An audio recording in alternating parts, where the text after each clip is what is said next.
Kita ini arahnya kemana? Tujuannya apa? Kita punya HP canggih, kita punya mobil mewah, kita punya jabatan tinggi, gelar hebat. Terus buat apa, untuk apa, mau kemana? Zaman hari ini itu memang di antara pencirinya serba cepat. Apa saja serba cepat. Jangankan yang besar-besar ya. Sekedar nge-share informasi saja kan kita balapan itu kan. Iya. Ada teman sakit, teman meninggal, siapa yang lebih dulu mengabarkan itu kan rasanya bangga. Wah, saya lebih tahu duluan gitu. Jadi apa saja sekarang orang pinginnya serba cepat. Ya kalau bahasanya orang modern itu kan inginnya efektif, efisien. Nah itu penerjemahnya kadang-kadang jadinya instan. Efektif, efisien ini terus sering diterjemahkan jadi instan. Apa-apa ingin segera, ingin cepat. Nah memang problemnya adalah kalau kita hidup hanya mengandalkan kecepatan, efeknya nanti dua. Yang pertama, kita tidak bisa menikmati hidup. Hidup serba cepat itu kan kayak dikejar-kejar terus. Iya. Ngos-ngosan. Iya, ngos-ngosan. Yang kedua, banyak hal terlewatkan.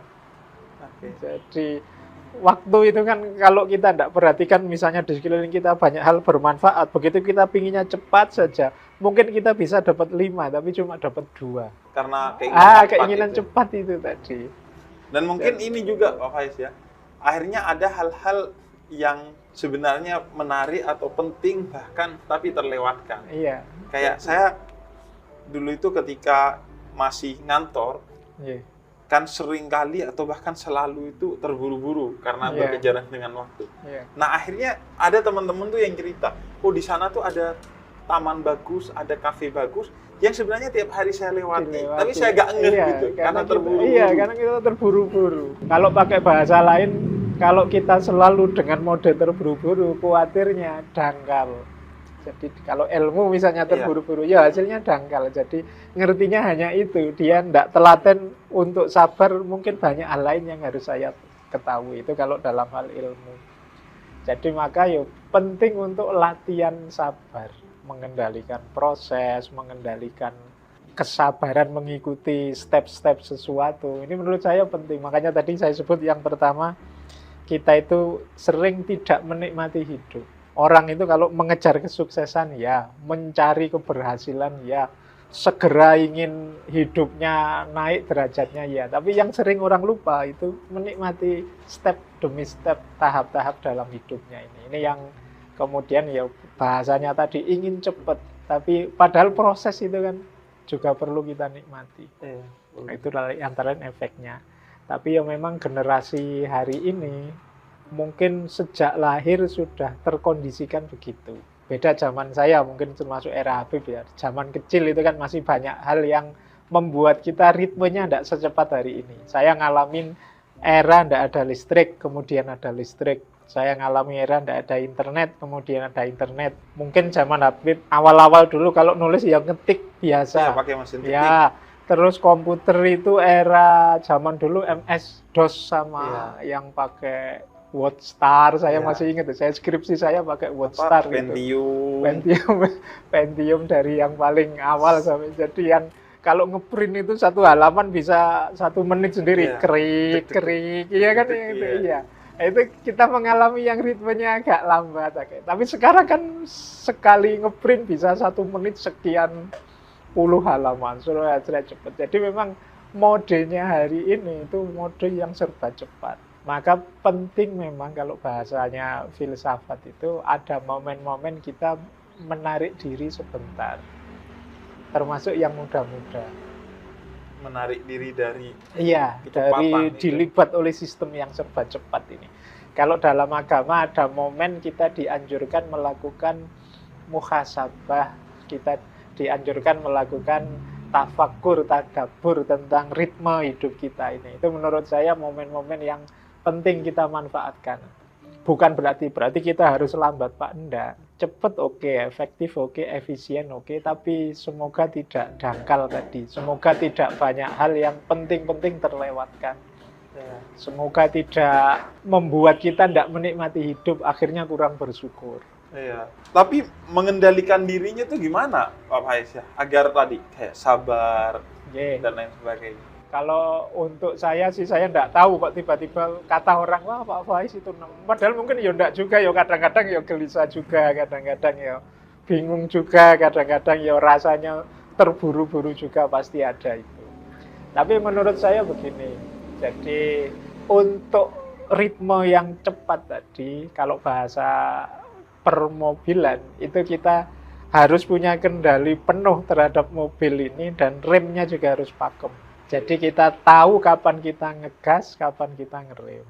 Jangan gas terus. Naik kendaraan itu kadang, saya kok gini ya, itu mungkin perlu menarik diri sebentar. Saya kok sudah rutin kayak gini terus, apa ini kondusif ya, apa ini positif ya? Itu saatnya kita. Jadi momen muhasabah ini diaktifkan sehingga nanti kita tidak terjebak muter di situ terus sistem. Saya ingat ada seorang filosof namanya Marcuse dari Jerman. Dia mengibaratkan hidup kita yang serba cepat hari ini itu seperti kita naik bis mewah. Bisnya ini mewah, fasilitasnya luar biasa. Mungkin di dalamnya ada karaoke-nya, ada AC-nya, ada toilet, mewah macam-macam. Tapi kita tidak tahu bis ini mau kemana. Jadi apakah ke jurang ataukah ke mall atau kemana. Yang penting bisnya mewah.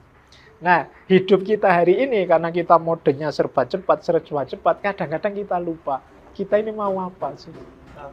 Iya, kita ini arahnya kemana? Tujuannya apa?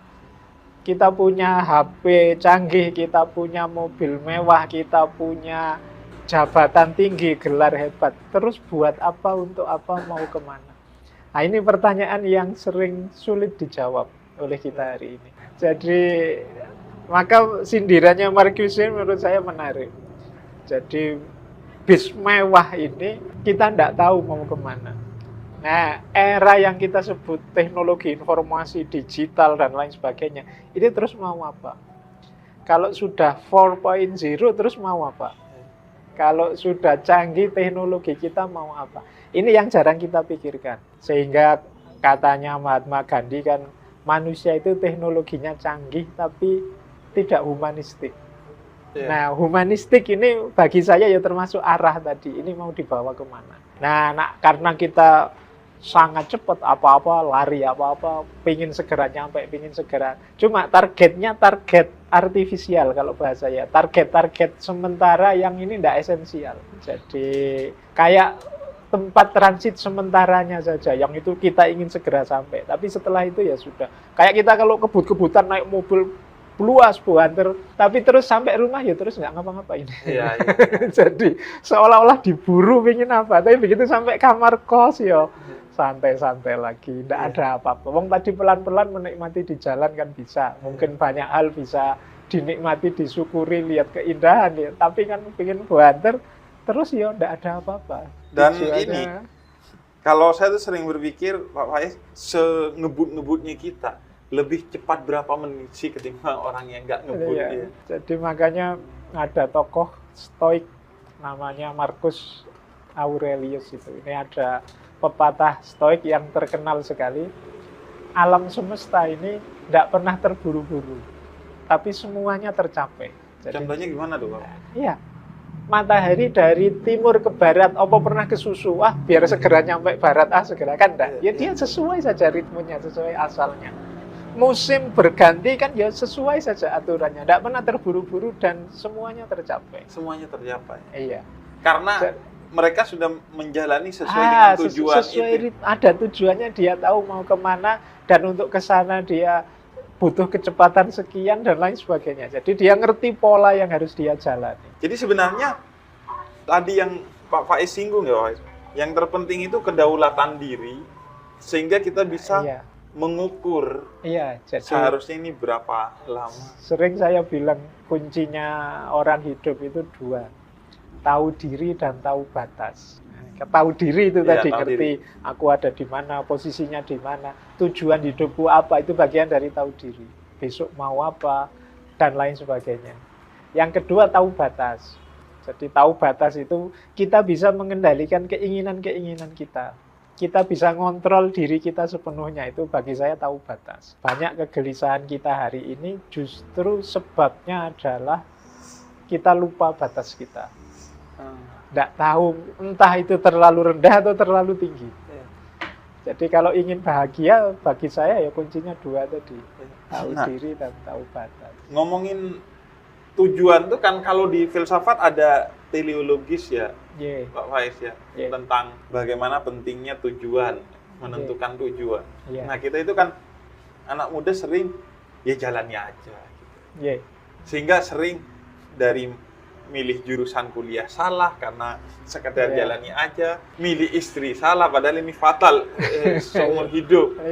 Terus milih pekerjaan juga kadang salah karena ya dijalani dulu nanti. Nah itu menentukan tujuan kalau kayak kita mau dari filsafat tuh apa sih Pak Faiz? Jadi ada satu filosofi yang saya suka, salah satu favorit saya dari Kanjeng Sunan Kalijogo. Jadi menurut saya ini menarik untuk jadi cara kita menetapkan tujuan. Kalau bahasanya beliau, angeli anange ngorakeli. Apa tuh? Angeli itu kita mengalir, seperti anak-anak tadi, tapi orakeli tidak tenggelam. Jadi tidak tenggelam itu berarti kita enggak sekedar air kemana kita ke situ. Jadi kita mengalir ikut arus, tidak melawan arus. Melawan arus itu mungkin anti dengan situasi hari ini, anti kemajuannya, anti teknologi. Ini melawan arus, berat itu kalau ikuti. Tapi kita punya prinsip. Orakeli itu berarti kita enggak mengalir saja. Kita dengan mengalir itu kita menetapkan tujuan. Tapi tujuan yang tidak melawan arah. Tujuan yang menyesuaikan dengan situasi peradaban sekeliling kita. Jadi berarti dibutuhkan dua keahlian, memahami situasi dan memahami diri. Memahami situasi tadi untuk mengalir, biar kita tahu ini zamannya memang zaman seperti ini. Nah, orakeli tadi berarti kita memahami diri. Aku punya prinsip, aku punya target, aku punya idealisme, aku punya ini untuk biar kita enggak sekedar ikut saja. Jadi kalau prinsipnya hanya mengalir saja, ikut saja, ya kalau pas alirannya beres membawa kita ke yang baik-baik. Kalau alirannya negatif, kita terbawa ke yang negatif.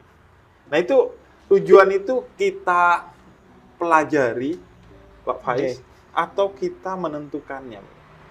Ada dari luar, tujuan itu harus seperti ini, atau enggak, dari dalam justru kita menentukan tujuan kita? Dua-duanya. Jadi apa keinginan kita yang itu bahannya mungkin dari luar. Makanya tambah banyak ilmu, tambah luas wawasan, mungkin tujuan kita lebih bagus. Misalnya kita belajar ini, belajar itu, terus akhirnya kita, kalau begitu tujuan hidupku yang bagus itu ini. Itu dari dalam kan, keputusannya dari dalam, tapi bahannya dari luar. Dari luar. Jangan hanya dari dalam saja, tidak membaca keluar, tidak mencari bahan di luar, nanti kita sempit. Atau hanya nyari luar saja tanpa pendirian, nanti akhirnya kita bingung sendiri. Tadi itu, mengalir ke tempat yang tidak jelas. Tapi ke tempat tidak jelas tadi. Makanya penting menurut saya, dari luar semua itu pelajaran-pelajaran. Terus keputusan milih itu di kita. Jadi bahaya kalau kita tidak memutuskan sendiri. Pada akhirnya biasanya kita gadaikan pilihan itu ikut pilihannya orang lain. Orang lain begitu berarti saya baik begitu. Itu bahayanya kadang-kadang tidak cocok dengan kita. Biasanya melahirkan kegelisahan-kegelisahan, kerumitan-kerumitan hidup karena ternyata yang kita target itu tidak nyambung dengan situasi kita. Bahaya juga kalau kita tidak mau yang luar sama sekali yang tadi. Itu nanti kita sempit seolah-olah hebat padahal tidak. Seolah-olah canggih padahal banyak yang lebih bagus dari itu. Nah itu yang disebut angeli anange ngorakeli. Jadi mengalir tapi tidak hanyut, tidak tenggelam. Tapi tetap berdaulat. Jadi kita itu orang yang otentik tapi tidak egois. Jadi diri kita sendiri tapi tidak menang-menangan, tidak merasa diri sudah paling baik. Kita tetap mau belajar, mau dapat masukan. Nah itu. Kalau ininya Pak Faiz tapi tahu batas itu Pak Faiz. Itu kan sesuatu yang sulit banget Pak Faiz. Kadang kita tuh begitu sadar, kayaknya batasnya segini. Terus ada aja alibi-alibi, entah dari dalam diri atau luar, dari omongan orang, yang bikin kita akhirnya, enggak masih oke lah ini. Jadi memang tahu batas itu nanti banyak berhubungan dengan kesadaran diri. Jadi kita baca diri kita terima apa adanya, kita sadari potensi kita, terus kita optimalkan. Itu nanti hubungannya dengan batas. Karena saya tidak ngerti batasku, tidak ngerti situasiku, akhirnya apa? Target ini kemungkinan hanya melahirkan kekecewaan. Jadi melahirkan kegelisahan. Jadi bukan berarti kita salah bercita-cita, cuma kita kurang realistis cita-cita kita karena kita kurang cerdas membaca diri kita, posisi kita. Jadi itu kemudian pentingnya ya kita memberi waktu untuk diri kita sendiri ya. Jadi kita harus, itu tadi pentingnya muhasabah, tafakur, membaca diri. Jadi ngerti, oh aku ini orangnya pemarah kok, maka aku hindari situasi-situasi ini. Itu namanya tahu diri. Aku sulit kalau jadi guru misalnya, aku ini ternyata kalau ngomong sulit memahamkan orang. Ini tahu diri. Jadi guru itu mulia, tapi saya tidak matok jadi guru, bukan berarti saya tidak ingin menyebarkan ilmu, tapi aku tahu diri. Aku ngomongnya tidak bagus. Mungkin aku lebih manfaat kalau di sini, bukan di situ. Itu namanya, ini hidup semacam ini menurut saya lebih membahagiakan. Tapi jebakannya itu kadang, Pak Faiz, kalau anak muda itu sekarang akhirnya overthinking. Jadi akhirnya mereka terlalu berpikir berlebih dan tidak pernah menemukan sikap, apalagi melangkah untuk memulai sesuatu. Itu banyak banget tuh, tengah malam tuh waktunya anak-anak muda tuh mikirin. Ini gimana Jadi, sih? overthinking itu menurut saya bagian dari ketika orang tidak sadar tentang dirinya. Tidak tahu tentang dirinya. Overthinking itu orang yang mengerahkan daya pikirannya di situ tentang sesuatu yang dia sendiri mungkin sulit memecahkannya. Dipikir terus tidak diputus-putuskan, muter bulat terus di situ, tidak ada jalan keluarnya. Nah, di antara orang tahu diri itu dia sadar batasnya. Ini memang masalah rumit. Aku bukan ahlinya. Berarti ya sudah stop. Nah, itu menurut saya salah satu solusinya overthinking itu malahan. Kita tahu diri. Sudahlah memang bukan wilayahku. Kalau katanya Konfusius kan kita menemukan yang pas, yang cocok itu kan jalannya 3. Ada meniru orang lain, ada berpikir sendiri, ada ngalami sendiri. Nah, yang pertama ini mudah, enak. Yang kedua ini berat, kayak mikir tadi overthinking tadi. Yang ketiga ini pahit, kata Konfusius. Ngalami tabrakan dulu baru belajar, oh berarti saya nggak boleh. Itu kan pahit. Ya. Jadi yang pengalaman ini baik. Nah yang kedua yang berpikir sendiri, refleksi sendiri, ini berat. Memang tidak semua orang bisa. Kalau kita tidak sadar kapasitas kita, akhirnya overthinking. Gelisah terus tentang dirinya. Ada jalan paling mudah, meniru. Jadi orang-orang yang mungkin menurut kita baik, kita idolakan. Ya disebut mudah juga, tidak terlalu juga, kadang-kadang kita salah idola juga bisa meleset.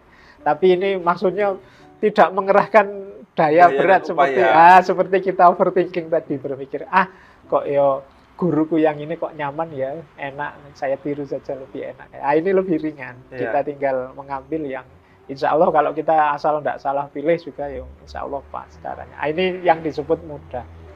Jadi kalau saya memahami diri itu ya seperti itu juga tadi. Kita sulit, Pak, saya batasnya di mana, anunya di mana. Boleh kalau bahasa akademinya nyari benchmark. Saya kalau jadi kayak orang itu mungkin bisa kok. Nah ini mudah. Jadi, kalau saya meniru beliau yang hanya seperti itu misalnya, hanya dalam tanda petik ya, mungkin saya mampu kok. Kalau sekedar jujur atau tawaduk saya bisa kok. Tapi kalau yang hafal Quran itu saya tidak mampu. Itu loh. Jadi meniru lebih mudah ini. Tapi kalau berpikir sendiri kadang-kadang yang memang perlu kapasitas tertentu. Berat. Tapi bagus kalau bisa. Kalau bahasanya anak muda itu ATM, amati, tiru, tapi yang modifikasi agak bedanya sesuai kita. Jadi ada yang ditiru itu lebih mudah memang. Cuma ya kuncinya memang awas salah pilih yang ditiru. Karena begitu salah idola ya nanti kayak tadi akan melahirkan masalah baru. Itu berarti balik lagi ke batas kita dalam ngefans ke orang ya, Pak Faiz ya? Iya, nanti ada hubungannya dengan itu juga. Wong kita itu kan sebenarnya makhluk yang sangat terbatas. Kalau apa saja kita pikirkan sendiri, sebenarnya kita tidak akan bisa hidup kok. Kopi ini saja, kalau saya sambil mikir, ini jadi cappuccino kayak gini, bahannya apa ya, terus gambarnya bisa kayak gitu, caranya gimana ya. Itu mungkin ya kita gelisah sendiri, ada masalah, nambah problem. Jadi kita harus ngerti kapan direm Anda. Ayo, memang saya tidak ahli kopi. Jadi sudahlah, yang ini nggak usah dipikir. Oh, yang itu nggak usah lah. Ini penting menurut saya untuk anak-anak hari ini yang sering terdistraksi oleh isu-isu medsos, isu-isu yang apa saja nyampe ke kita terus kita pikirkan. Dan kita berusaha untuk komentari. Apa saja terus kita komentari. Itu yang menurut saya mungkin akan jadi masalah dalam hidup kita. Itu bagian dari overthinking tadi. Harusnya kalau kita tidak mikir, tidak apa-apa kok. Wong yo siapa kita misalnya. Tapi kita memaksa diri untuk komentar, untuk ikut mikir. Akhirnya sebenarnya yang kena dampak efeknya malah kita sendiri. Kita jadi gelisah, kita jadi tiba-tiba punya masalah baru, bahkan kadang-kadang punya musuh yang baru karena beda perspektif. Nah itu karena kemampuan rem tadi yang kurang pakem.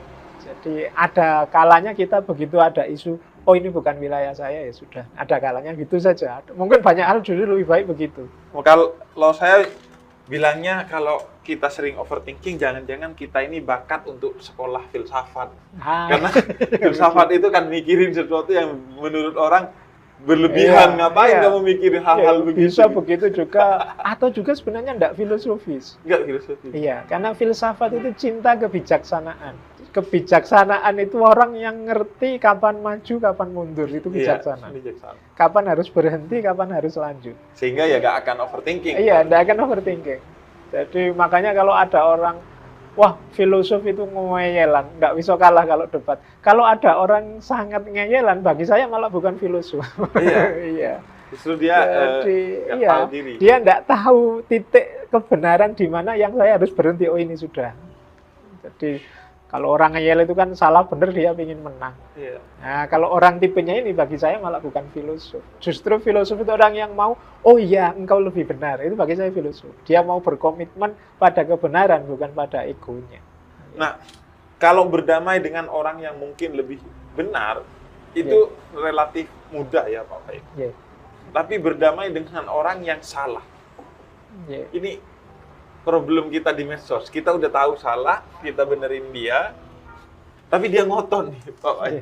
Iya, jadi memang ngobrol dengan orang yang ngotot, yang cara berpikirnya pokoknya, itu ujian berat. Iya, itu sulit kita yang nggak bisa diberitahu pokoknya ini. Jadi itu titik, kalau bahasa saya ya, titik ketika kita harus kayak bahasanya Al-Quran itu, Rasulullah kan pernah juga diingatkan oleh Allah kan, innaka la tahdi man ahbabta itu. Bukan engkau yang memberi hidayah, tapi Allah. Tugas kita cukup menunjukkan menurutku yang benar ini. Menurut saya yang baik begini. Monggo dia menanggapi apa sudah sebenarnya di luar kuasa kita sudah. Makanya Nabi itu kan di beberapa kesempatan kan sering bilang, apakah sudah aku sampaikan? Itu maksudnya, ya sudah aku sampaikan, perkara nanti kamu ikut apa enggak, ya sudah di tanganmu masing-masing.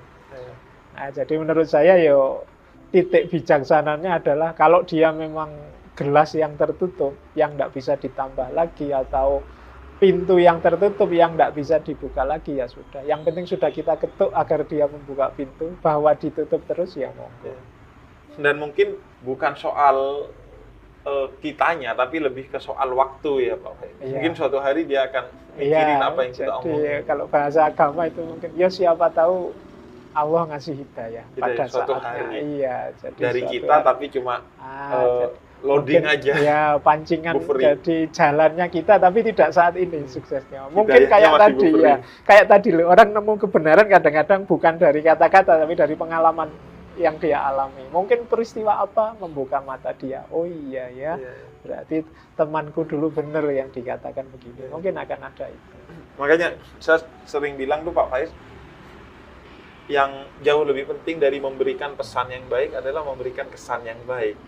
Agar kesan baik itu nempel sehingga suatu hari orang itu ingat kepada kita. Itu dulu omongannya salah tapi kok kesannya baik.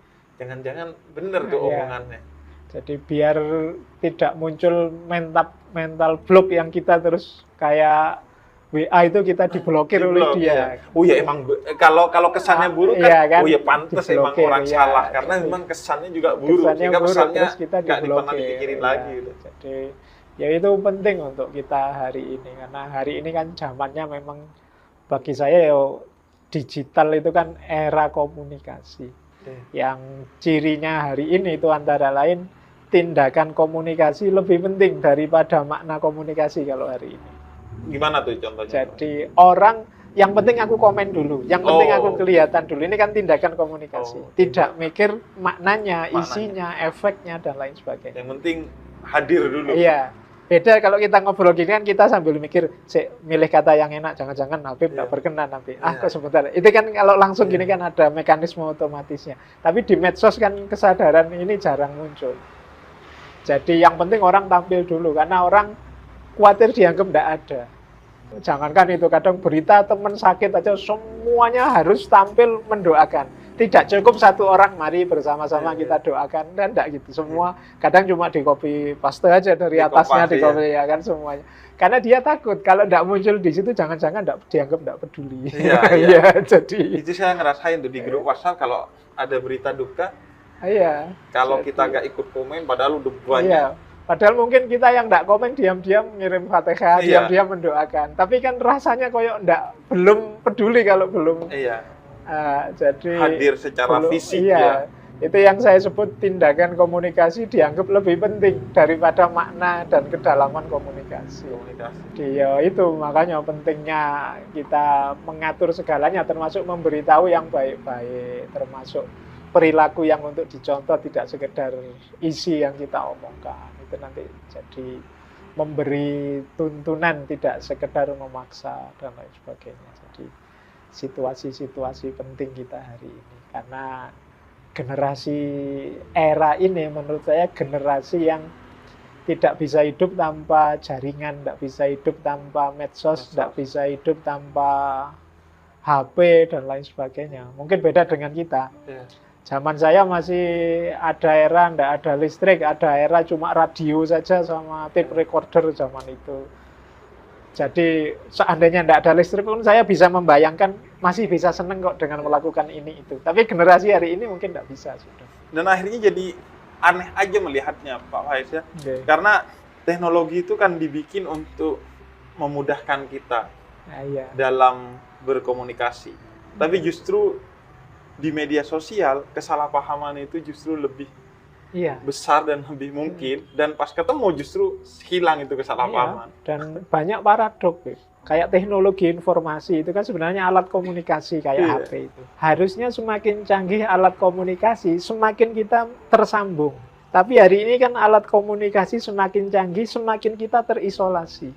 Dunia sosial kan semakin habis. Setiap orang asik dengan gadgetnya sendiri-sendiri. Kadang-kadang kita ngobrol berdua gini, yang satu pegang HP ngadep sana, satu pegang HP ngadep sini. Jadi padahal fasilitas komunikasinya canggih, tapi kualitas komunikasinya turun drastis. Nah, itu situasi kita hari ini. Dan penting untuk refleksi kita. Jadi yang saya bilang tadi ya, kita muhasabah.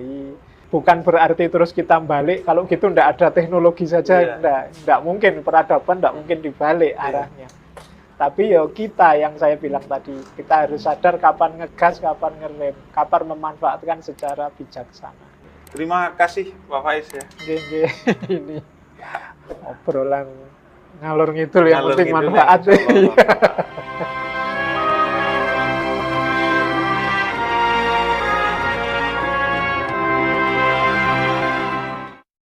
Kita ini arahnya kemana? Tujuannya apa?